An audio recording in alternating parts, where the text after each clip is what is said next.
Welcome, ladies and gentlemen. My name is DLPOV, and welcome back to another week of Jojo's Bizarre Adventure Part 4 Diamond is Unbreakable. We are now in episode 24, if I'm not mistaken. Excuse me, 25. And I wasn't looking forward to this part of this manga. I would say when I read the story, I wasn't too crazy about it. I'm kind of happy that they kept it to one episode only. But I can't deny that this episode has some really good moments. Regardless, let me just get into the overview while I'm at it. The episode starts off with an introduction of a woman and her being talking about how she's bored about her marriage. Her husband is a boring guy that does regular stuff, and she kind of got with the guy because he was popular, but it's not worth it for her. And that's kind of like the little introduction that we get, and obviously we know that this guy is Yoshikage Kira, who has taken up a new face. And when he walks through the door, enters the home, she's kind of like an asshole towards him, and she tells him like, "Hey, like your favorite food is ready," and she's like a cup of ramen soup. But Yoshikage Kira, being like this, so to say, talented, well-educated guy, he straight up goes without saying anything and starts cooking something not only for him but also for the woman that will now be his wife. And she starts acting surprised, like, what is going on here? And that's kind of when we transition to the opening song, and afterwards we start the actual episode, the actual story of Josuke, Jotaro, Okuyasu, and Koichi looking into Yoshikage Kira's house. Koichi found out his address last episode, and that's why they're trying to investigate and trying to find any clues that could lead to him, to finding him again. During their search, they come to understand that this guy was smart, very intellectual, but he was keeping himself low key for a while now. There's this funny moment between Jotaro and Josuke, where Josuke looks at these jars and starts sniffing out what's the inside of them, and Jotaro points out that those were nail clippings, which Josuke of course freaks out of. And all of a sudden they encounter a photograph, like someone takes a snapshot of them, and they come to the understanding that they're probably not alone in that house, that there's probably another stand user or stand protecting it. And what happens is that it's this very obscure but interesting standoff that's called originally Atom Heart Father, and in the series he's just called Heart Father.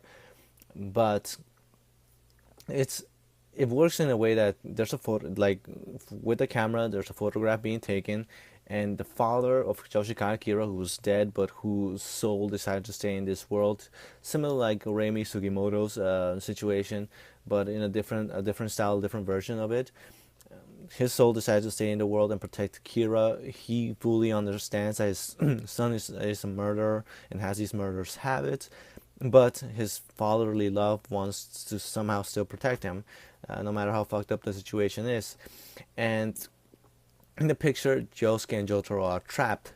However, he is in the photograph, not in the real room. He's in the photograph, and from the photograph, anything that he does to them will affect them in real time. For example, he makes a call to them, and from the photograph, and the call goes through to the real world phone. Very interesting and obscure stand, the way that it works. And there's a point where Koichi and excuse me, Okuyasu try to get into the room. They cannot, because the room is now a different dimension on its own. So they can see the room, but when they try to go into it, they just face through it to the other side of the room. And while trying to find a solution as to how to beat this guy, Josuke tries to rip the photograph apart. They notice that any damage done to them and to the photograph will be done to them in real life as well. So Josuke uses crazy diamonds to repair the picture and therefore heal themselves back to normal. Now, they do manage to trick the father. Like there was a point where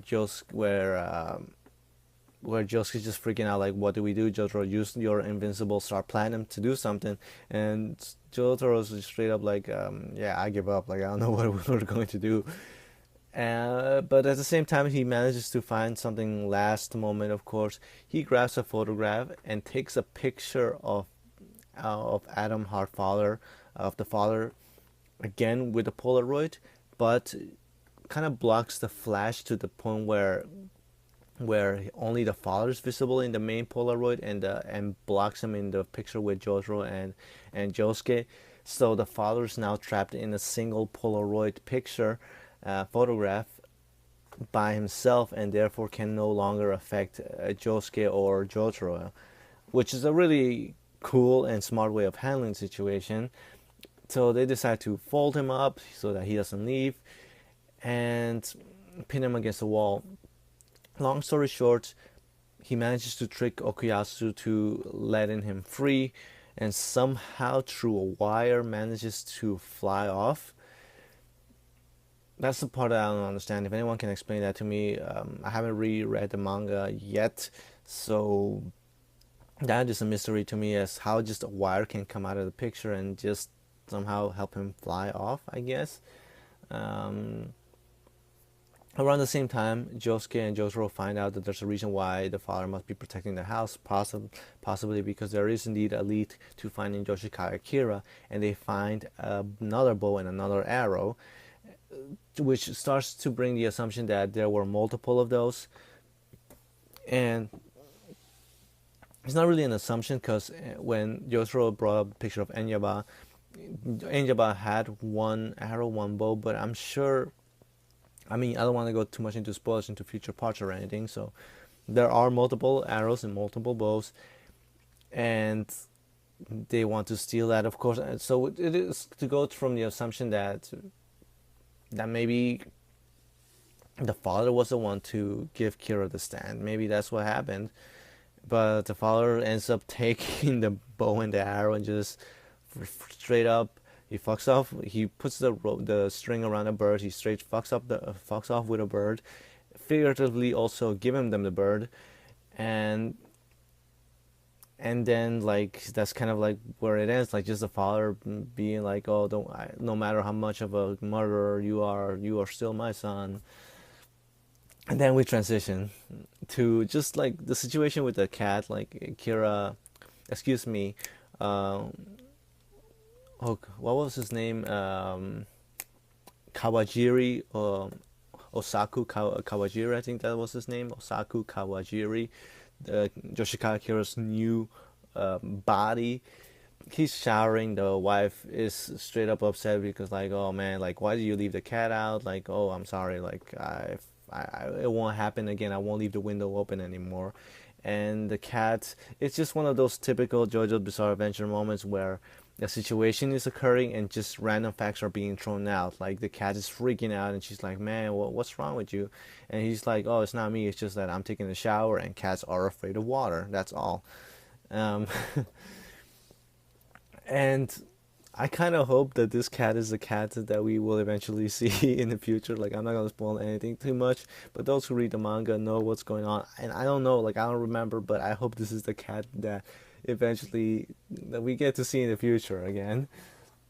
Regardless, a bill collector stops by their house. He's asking them to pay the rent, and they're late, that they don't have any. And Yoshikage Kira's like, I don't have any money. So he kind of uses like Killer Queen to take money out of his bag, and tricks the guy into thinking that Kira did have the money, and pays off the next couple of months. And the guy's like, oh yeah, like, give me the money, and he just leaves without understanding that it was actually his money already. And the wife, for some reason, she has some mental issue because she straight up thinks like this is romantic, and she's legit like turned on by this somehow. Overall, decent episode. Not my favorite, not the best one in my opinion. I wasn't too crazy about this part, as I mentioned earlier. So now to get into the three things that I talk about in every anime episode: the animation, pacing, and value to the overall plot. Animation, here and there, about 70% to my liking. There were some inconsistencies that I wasn't too crazy about. The pacing rather well paced. We got this story wrapped up in one episode, and it didn't need more than one episode anyway. So overall, it didn't feel too rushed. It was well paced again. This anime doing its great job in doing this. If I look to the overall plot, we find out that there is another arrow. We find out that Yoshikawa Kira has a father who's now stuck in a Polaroid and is a ghost running around the city. We find out that Yoshikawa Kira's new identity is now Osaku, Osaku Kawajiri, if I'm not mistaken. Correct me if I'm wrong. I'll look it up next for next video. And that the Morio Crusaders now have to search for Kira's new identity, and with a while being very aware that there are multiple arrows in the city. So yeah, a decent amount of character development, decent amount of story development going on, and I just gotta give a shout out to those couple of hilarious moments of like I just have to bring it up. I'm sorry. Just when when they managed to outsmart Adam Hartfather, and Jojo straight up tells Yosuke like quick Yosuke, say something cool, and Yosuke's like you thought you had me fooled, you dumbass. Like, it was this awkward, cringy kind of moment, but at the same time, really, really good. Regardless, episode overall pretty enjoyable, pretty decent. I'm not looking forward to next week's episode. I'm not too crazy about that storyline, but I'm happy that it will be at least closed up in one episode again. Maybe the anime manages to make it better than the manga. Maybe I will enjoy it. Regardless, my name is DLPOV. If you like this overview, please hit the like button down below. Tell me what you thought about this episode. What do you think of Adam Hartfather, Yoshikawa Kira's ghost father running around the city of Morio now? Are you excited for next week's episode? I personally am not, but I know there are people who really do enjoy that little storyline.